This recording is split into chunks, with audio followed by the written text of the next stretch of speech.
আমার মানিব্যাগে 20,000 টাকা ছিল, খুঁজে পাচ্ছি না। তুমি কি নিয়েছো? হ্যাঁ, টাকাটা আমি নিয়েছি। আমি তোমার কার বুকিংটা ক্যান্সেল করে দিয়েছি। কিন্তু কেন?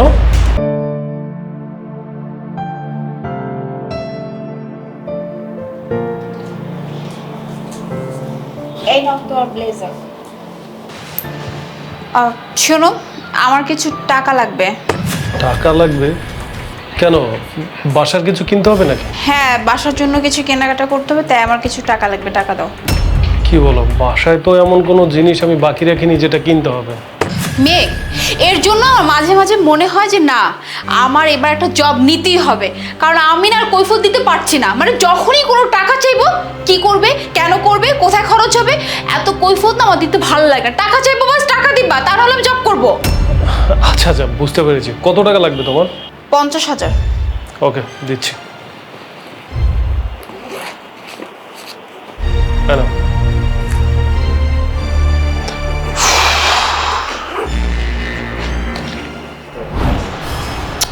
শিট, বুঝলাম না। সকালবেলা মুনাকে 50,000 টাকা দিলাম, এখন আবার মানিব্যাগে 20,000 টাকা ছিল, সেটাও নাই। গেল কোথায়?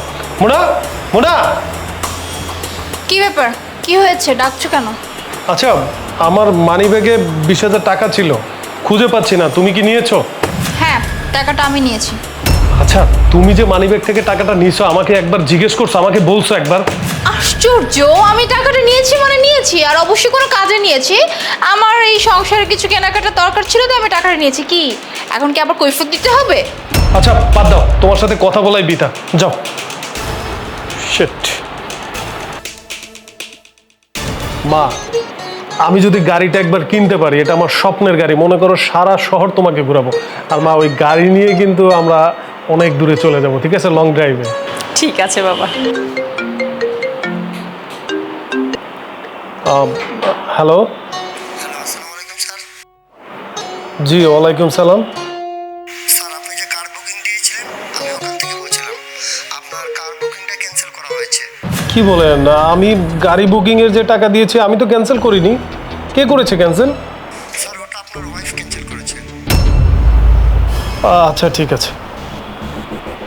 কি হয়েছে মেঘ? দেখেছো মা, মেজাজটা কার খারাপ না হয় বলো? আমার এত স্বপ্নের একটা গাড়ি, এত বছর তিল তিল করে টাকা জমাচ্ছে গাড়িটা কিনবো, আমি ওখানে 6 লাখ টাকা বুকিং দিয়ে রেখেছি। সেই গাড়ির বুকিং ক্যান্সেল করে তারপরে কি একটা বাজায় রাখছে বলো তো? কে করছে এটা? কে করছে বোঝো না? আমাদের বাসায় আর আছে কে? আমার বউ আনিকা মিলন, মুনা। হ্যাঁ, আমি তোমার কার বুকিংটা ক্যান্সেল করে দিয়েছি। কিন্তু কেন? বুকিংটা আমি ক্যান্সেল করেছি কারণ আমার টাকা দরকার ছিল, তাই। কিন্তু কেন? তুমি কেন গাড়ির বুকিংটা ক্যান্সেল করে দিয়েছো? এই গাড়িটা আমার ড্রিম কার ছিল, তুমি জানো না? মেঘ, তুই একটু থামতো বাবা। বৌমারে জিজ্ঞেস করি বৌমা কেন এমন করছে, কারণ বৌমা তো এরকম করার মেয়ে না।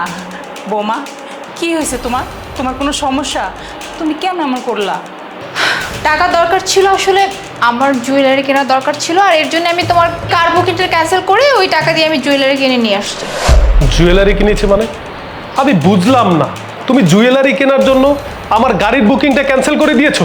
তুমি জানো না এই গাড়িটা আমার স্বপ্নের গাড়ি? আমি তিল তিল করে কষ্ট করে টাকা জমিয়ে এখানে বুকিং দিয়েছিলাম, সামনের মাসে গাড়িটা আমাদের হাতে আসতো। আর তুমি কিনা সেটা নিয়ে জুয়েলারি কিনে এনেছো, আর আমার কাছ থেকে এটা ওটা বলে টাকা নিতা। এত টাকা দিয়ে তুমি কি করো বলো? আমি এতদিন পরে প্রমোশন পেয়েছি, সেই প্রমোশনের সামনের মাসে বেতন পেলে চেয়েছি গাড়িটা কিনে ফেলবো, আর তুমি কিনা এই আমার স্বপ্নটা এমন করে ভেঙে দিলা। চুপ, আর কিছু বললো না, অনেক বলছো। হ্যাঁ, আচ্ছা, তুমি যে এত কথা আমাকে শোনালে, তুমি জাস্ট শুনলে যে আমি জুয়েলারি কিনেছি, মানে আমি গয়না কিনেছি। হ্যাঁ, বাট একটা পরে কিন্তু আমি এইটা বলি নাই যে গয়নাটা আমি আমার জন্য কিনেছি।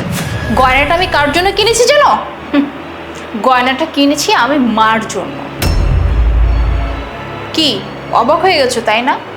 এই যে তুমি এতক্ষণ যাবত এত এত কথা বললে যে মুনা, আমার এত দিনের একটা স্বপ্ন, আমি গাড়িটা কিনবো, আমার প্রমোশন হয়েছে, কত স্বপ্ন ছিল আমি গাড়িটা কিনবো, গাড়ি নিয়ে লং ড্রাইভে যাবো, এই সেই কত কিছু। এই সব কিছু কার জন্য? হ্যাঁ, শুধুমাত্র মার জন্য। তুমি কি ভুলে গেছো মেঘ? হ্যাঁ, তোমার যখন কলেজে একটা ফিস দেওয়ার দরকার ছিল বা তোমার কাছে টাকা ছিল না, তখন কিন্তু এই যে মা তার গয়নাটা বন্ধক রেখে তারপরে কিন্তু তোমার ওই কলেজের ফিস দিয়েছে। শুধু এটাই নয়, যখন যখন আমাদের বাবাই দুনিয়া ছেড়ে চলে গেল, যখন সংসারে একটু অভাব অনটন ছিল, তখন এই মাই কিন্তু তার গয়নাগুলো বন্ধক রেখে সংসারটা চালিয়েছে। আর এই মার জন্য না আজকে তুমি এত বড় একটা পজিশনে আছো, এত ভালো একটা জব করতেছো। যদি এই মা যদি এই কাজগুলো না করতো না, না তুমি ভালো পড়াশোনা করতে পারতে, না ভালো কোনো জব করতে পারতে। আচ্ছা একটা কথা বলি, শুধু নিজের জন্য কেন ভাবো? হ্যাঁ, একবার কি ইচ্ছে করে না মার জন্য ভাবতে? তুমি তো চাইলে একটা গাড়ি তো, তাই না? হয়তো তুমি আজকে নিতে পারো, সমস্যা কোথায়? তুমি চাইলে 2 মাস 3 মাস পরেও তুমি একটা গাড়ি নিতে, এটা কোনো ফ্যাক্ট না। কিন্তু মা যে তার এত শখের গয়নাগুলো শুধুমাত্র তোমার জন্য সে বিসর্জন দিল, এই কথা আবার একটাবার চিন্তা করলেন না? হ্যাঁ দেখো মেয়ে, একটা কথা কি জানো, মার দেখাশোনা করার দায়িত্ব তোমার আমার মানে আমাদের। তার কি লাগবে কি লাগবে না, তার কি কষ্ট হচ্ছে, তার কি প্রয়োজন অপ্রয়োজন, সব কিছু দেখার দায়িত্ব শুধুমাত্র আমাদের। আর আমরা যদি এগুলো থেকে জাস্ট গুটিয়ে যাই তাহলে মার কি হবে? হ্যাঁ, মা তো সারাটা জীবন আমাদের পিছনেই ব্যয় করে দিল। আমরা কি আমাদের জীবন থেকে কিছুটা সময় মার জন্য দিতে পারি না? মানে খুব তো চটে গেলে, হ্যাঁ তুমি কেন এই কাজ করেছো ওই কাজ করেছো, অথচ দেখো তোমার জন্য করার জন্য না একটা সেকেন্ডও ভাবে নাই।